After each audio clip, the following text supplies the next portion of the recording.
Hello everybody, this video is the Module 1 video, an introduction to cooperatives and the history of cooperatives. So we're going to start off with co-ops on the global scene. So co-ops are certainly not a marginal phenomenon. There's over 1 billion people worldwide who are members of co-ops, and the largest of the 300 co-ops report annual turnover of over 200 billion annually US dollars. So cooperatives contribute sustainable economic growth, stable quality employment, and they employ about 280 million people globally, which amounts to 10% of the world's employed population. So in this module, there's a really neat TED Talk video. I encourage you strongly to listen to it. It's the longest video in this course, but it's worth listening to. I think it's about maybe 15-20 minutes, but it's definitely worth listening to because it really gives you an excellent overview of what co-ops are all about. So looking at co-ops in the Canadian sector, the number of co-ops are decreasing, but there's a growth in volume of business and assets, and this is due mainly to mergers and consolidations, and there's been a lot of mergers in the credit union sector, and this is mainly because it's very costly from both people and technology point of view to maintain all the stringent standards that our banking standards require. So to make them the co-op sector more viable, a lot of the smaller ones have merged with the larger credit unions. There's a moderate growth in employment, so due to the mergers, you're always going to end up, unfortunately, having some layoffs. So that's why there's the growth in employment is moderate. It's not huge, but it's going in the right direction. There's an increase in the number of people who are members of co-ops. There's good growth in the taxes paid to all orders of government, and the co-op sector represents 3.4% of the total Canadian economy.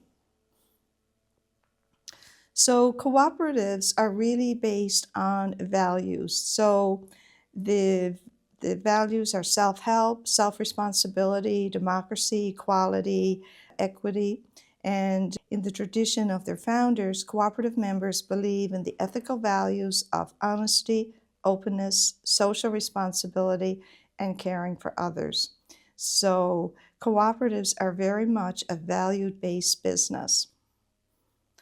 So in addition to these values, cooperatives are governed by the 7 principles of cooperatives, and this is an extremely important concept for you to learn in this course. It's used throughout the course, and it's something that you really need to make sure you understand the cooperative principles, and there's more details on this in the lecture notes. So there's voluntary and open membership, so basically anybody can be a member of a co-op. Democratic member control, so everybody gets a vote, just one vote. So it's based on the concept of one member, one vote. So unlike a investor-owned business, where if you own like a lot of shares, you can basically almost control the organization, that doesn't happen with a cooperative. The third principle is member economic participation. So what this means is, as a member, after the end of the year, when there's a surplus left, the co-op can issue dividends, patronage dividends, to the members based on how much business they've done with the co-op during the year. Autonomy and independence, they have their own standards and bylaws, and they make their decisions independently of other organizations. The co-op principle of education, training, and information is very important. So education includes providing education, say, governance to their board members, subsidizing or paying for training and post-secondary education for their employees, and also providing education to the public. The sixth principle, cooperation among cooperatives. So this is based on the concept, for example, if you have one co-op that needs some help, they can go to somebody in their own sector and ask for assistance. And this is very common in cooperatives. Unlike the investor-owned businesses who are, hugely competitive against each other and wouldn't help, cooperatives do tend to help each other out when there's a need. And finally, the biggest one here of all, I would think, is the concern for community.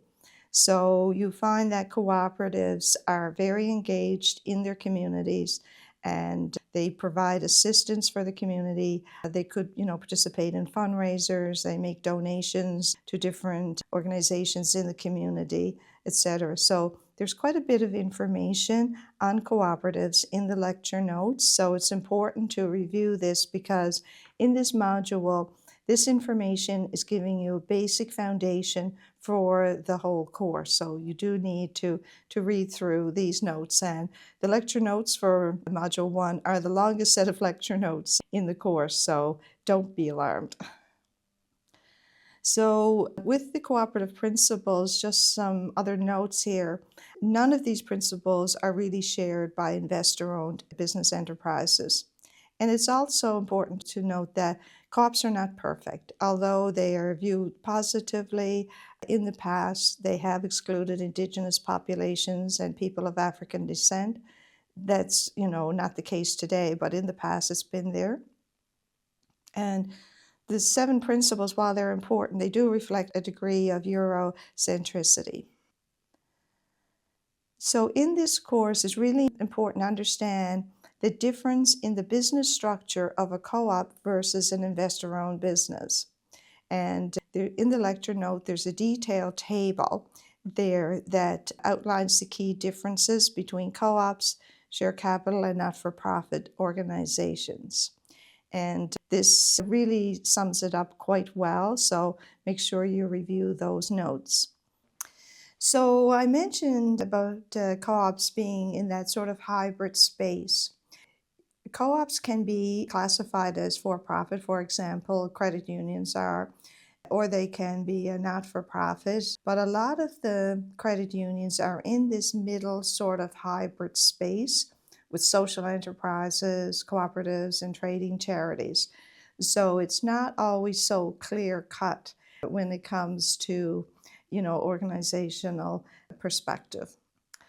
So a cooperative really is a voluntary association of members coming together to address a community need. And the cooperatives can be individuals or organizations. So an example of a community need, for example, might be a daycare. So there might be a community, maybe say a rural community that doesn't have a daycare. So people can come together, form a co-op, and set up a daycare for their citizens. One thing that makes cooperatives unique from investor-owned businesses is that it's mandatory that the board members be elected directly from the general membership, and they take the lead on strategic decision-making on behalf of the co-op. So all members have an equal vote on key decisions that affect the co-op. So everything is decided locally. So unlike a local branch of a large, multinational for-profit business, big decisions are made by board members, in Toronto, for example, whereas with the co-op, it's all local. The other thing that makes co-ops unique is if the co-op makes revenue from the goods and services it provides, the membership then can decide what to do with the money. So they may pay staff a bit more, they're going to have to cover their operating costs, and they can possibly reinvest in the cooperative's assets, such as infrastructure. So at the end of the year, the board decides if there's any surplus, what they're going to do with that surplus. So, they may say, well, we're going to set aside a certain amount of this because next year we have to invest in a new IT system or something like that. Then take a vote to decide how much they're going to issue in dividends. So again, here we see the remainder of the money is split proportionally with the members based on how much they use the services of the co-op. So the more they use the services, the bigger the dividend they're going to receive.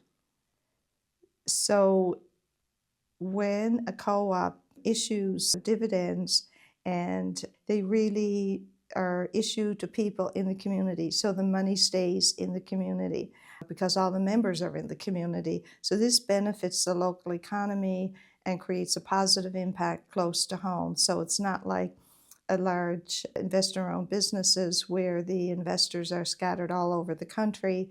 The co-op is local and the money is spent locally. And that's really important in terms of making a contribution to the community. So in this section of the video, I want to talk about a brief history of where co-ops got started. So the Rochdale pioneers in England are credited with starting the first co-op in 1761. And in Germany, credit unions were formed as a financial cooperative or people's banks in 1862. And there's more information provided on this in the lecture notes. So from the UK and Germany, we continue on with the overview of cooperatives in the US and their history. Then we highlight the Canadian and in particular the Nova Scotian role in advancing the cooperative movement. So cooperatives in Nova Scotia started in Antigonish in the early 1900s. And it's really interesting to read about the Antigonish movement. There's reading about it in a video, and I think it's helpful for you to have an understanding of how co-ops were developed here in Nova Scotia. So the credit unions in Canada really got a big start in Quebec with Desjardins. And Desjardins is massive. It's like the biggest co-op. They're in many sectors of the economy in Quebec. So the credit union side of Desjardins really inspired the development of credit unions in Nova Scotia. So when exploring the history of cooperatives, it's important to understand more than just the white history, but rather to acknowledge that co-ops have been employed as tools to meet basic needs in response to racially exclusive contexts.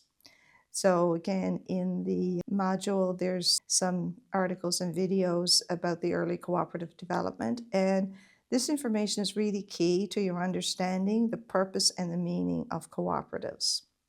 So your discussion board assignment for this first module is using an example of a cooperative and an investor-owned business in the same industry sector. Describe how you would define the cooperative difference. So what is different or unique about co-ops as a business model compared with the investor-owned entities? So you're expected to refer to at least 2 of the assigned readings or videos. So this can be 2 readings, 2 videos, 1 reading, 1 video. It's 2 sources that's provided to you in this course. So you use that to illustrate your point. So when you're using the example of a co-op and an investor-owned business, you can use any co-op or business of your choosing. So that concludes Module 1.